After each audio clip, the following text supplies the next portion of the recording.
ఇప్పుడు ఉన్న పరిస్థితుల్లో ఒకప్పుడు భారతదేశం బ్రిటిషర్ల చేతుల్లో ఉంది.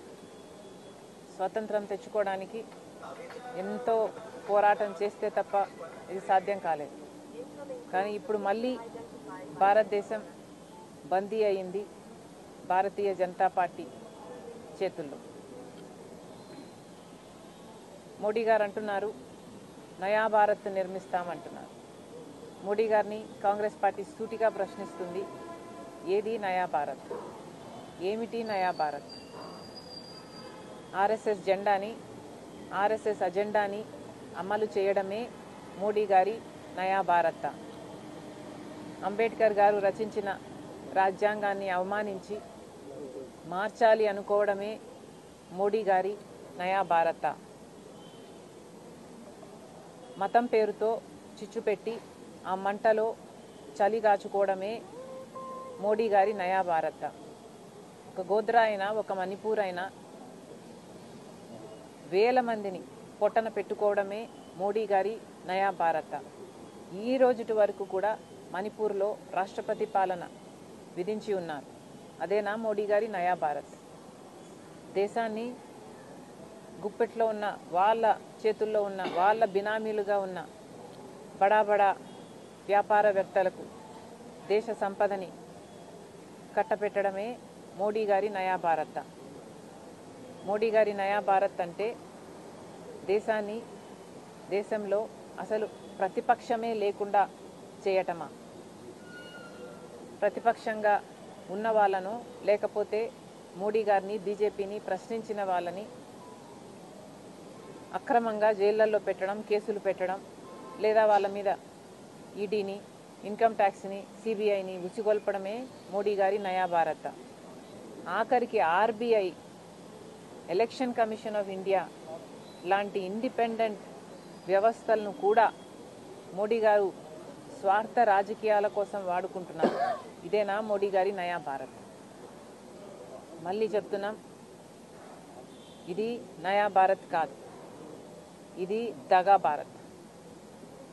భారతదేశం మోడీ గారి చేతుల్లో దగా పడింది, మోడీ గారి చేతుల్లో మోసపోయింది, మోడీ గారి చేతుల్లో, బీజేపీ చేతుల్లో ఈరోజు భారతదేశం బందీ అయ్యింది. కాబట్టే ఇంకొక పోరాటం చేయాల్సిన అవసరం ఉంది. ఆ పోరాటాన్ని రాహుల్ గాంధీ గారు నెత్తినెత్తుకున్నారు. ఈరోజు ఓట్ల చోరీ ఎంత బ్లేటెంట్గా బీజేపీ సిగ్గు లేకుండా చేసిందో, మోడీ గారు బీజేపీ కలిసి ఈసీని ఎలా తమ గుప్పెట్లో పెట్టుకున్నారో రాహుల్ గాంధీ గారు చాలా, ఏదైతే కుప్పంలో వైసీపీ చేశారో అదే పులివెందల్లో చేశారు. ఇద్దరికీ పెద్ద తేడా లేదు. కుప్పంలో ఎలాగైతే ప్రజాస్వామ్యాన్ని కూని చేసి ఆ రోజు వైసీపీ అధికారంలోకి వచ్చిందో, ఈరోజు కడప జిల్లాలో కూడా పులివెందల్లో కూడా అదే టీడీపీ చేసింది. కానీ ఇద్దరికీ చెప్పాలనుకుంటున్నది, ఇద్దరు ప్రజాస్వామ్యాన్ని కూని చేశారు. టీడీపీ అయినా వైసీపీ అయినా ఇద్దరికీ పెద్ద తేడా లేదు. అందుకే చెప్తున్నా, వీళ్ళందరూ మోడీతో అలాగే ఉన్నారు. ఏదో ఒక రకంగా చంద్రబాబు గారైతే బహిరంగంగానే కూటమి కట్టారు. కానీ జగన్మోహన్ రెడ్డి గారు ఏమీ తక్కువ తినలేదు. ఈయన రహస్యంగా కూటమి కట్టారు. అంతే తేడా. వీళ్ళందరూ మోడీ కోసం పనిచేస్తున్న వాళ్ళే. వీళ్ళందరూ ఎంపీలు ఎంతమంది, 25 మంది లోక్సభ, 11 మంది రాజ్యసభ, ఏ పార్టీకి చెందిన ఎంపీలైనా ఈరోజు బీజేపీకే ఎందుకు ఊడిగలు చేస్తున్నారు? ఇదంతా రాష్ట్ర ప్రజలు ఆలోచించాల్సిన అవసరం ఉంది. ప్రజాస్వామ్యం ఎవరూ బ్రతికించే వాళ్ళు లేరు ఇక్కడ.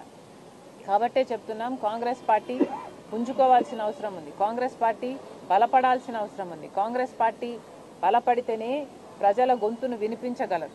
కాబట్టే ఈరోజు ప్రజాస్వామ్యం బ్రతికించడానికే, రాజ్యాంగాన్ని బ్రతికించడానికే ఈరోజు కాంగ్రెస్ పార్టీ ఈ పెద్ద పోరాటాన్ని కూడా నెత్తికెత్తుకుంది. అంటే ఓటర్ చోరీ విషయంలో కూడా ఇంతవరకు చంద్రబాబు గారు, జగన్మోహన్ రెడ్డి గారు మాట్లాడటం లేదు, మోడీ గారిని విమర్శించడం లేదు. ఈసీని ఎందుకు మీ గుప్పెట్లో ఉంచుకున్నారు అని మోడీ గారిని ప్రశ్నించడం లేదు. ఎందుకు అని అడుగుతున్నాం. ఎందుకంటే చంద్రబాబు గారేమో కూటమి కట్టారు, జగన్మోహన్ రెడ్డి గారేమో అక్రమ పొత్తు పెట్టుకున్నారు. కానీ వీళ్ళల్లో ఎవరూ ప్రజాస్వామ్యాన్ని కాపాడే వాళ్ళు లేరు. ఏదైతే కుప్పంలో చేశారో ప్రజాస్వామ్యాన్ని కూని చేసి అదే మళ్ళీ కడపలో జరిగింది. ప్రజాస్వామ్యాన్ని కూని చేస్తే సాధ్యమైంది ఇది. మళ్ళీ చెప్తున్నాం, ప్రజాస్వామ్యాన్ని బతికించే పార్టీలు అవసరం ఈరోజు. మేడం, వేస్ ఫ్యామిలీ కంచుకోటను బద్దలు కొట్టే 40 ఏళ్ల పాటు ఉన్న అధికారం ఉండి రిగ్గింగ్ చేసుకుంటూ పోతే ఏదైనా సాధ్యం. అందుకే చెప్తున్నాం, ప్రజాస్వామ్యాన్ని బ్రతికించాల్సిన అవసరం ఉంది అని అందుకే చెప్తున్నాం. ఇలా దుర్మార్గంగా తాలిబాన్ల లాగా వ్యవహరిస్తే ఏదైనా సాధ్యం. సాధ్యం కాదు అని మేము అంటం లేదు, కానీ అది పద్ధతి కాదు అని చెప్తున్నాం. ఇది భారతదేశం అని గుర్తుపెట్టుకోవాల్సిన అవసరం ఉంది నాయకులందరికీ కూడా.